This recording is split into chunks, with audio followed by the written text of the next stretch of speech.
కాదు. ఎందుకు? ఎందుకంటే ఎందుకని మీకు తెలియాలంటే హార్ట్ అటాక్ రావడానికి కారణం తెలుసుకోవాలి. గుండె శరీరానికి సప్లై చేస్తుందా లేదా? Yes or no? మరి గుండెకి ఎవరు సప్లై చేయాలి? అదే సప్లై చేసుకుంటుంది. దేని ద్వారా?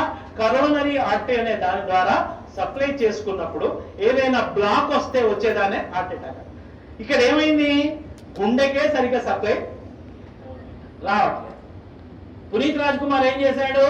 1 కిలోమీటర్ నడుచుకుంటూ పోయినాడు. దగ్గర విక్రమ్ హాస్పిటల్ ఉంటే 1 కిలోమీటర్ నడుచుకుంటూ పోయాడు. ఏమైంది?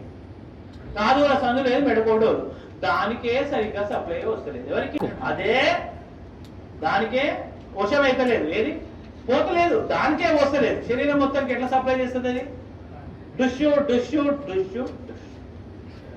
అందు గురించి హార్ట్ అటాక్ వచ్చిన వాడిని నడిపించకండి. అమ్మ అంబులెన్స్ ఇక్కడే ఉందని నడిపించకండి. పడిపోబెట్టకండి, నిల్చోబెట్టకండి. ఓన్లీ కూర్చోబెట్టి. రెండవది టాబ్లెట్ రాసుకోండి. ఫస్ట్ ఇవ్వాల్సిన తీసుకోవాల్సిన టాబ్లెట్ పేరు ఏంటంటే tablet Disprin. Disprin, DISPRIN, Disprin. It makes the blood diluted. ఇది రక్తాన్ని పల్చగా చేస్తుంది. ఇది ఏం చేస్తుంది నాన్న? రక్తాన్ని పల్చగా చేస్తుంది. సార్ ఎక్కువ స్పీడ్, ఆ స్పీడ్ ఒకటేనా సార్? 3 ఒకటే కానీ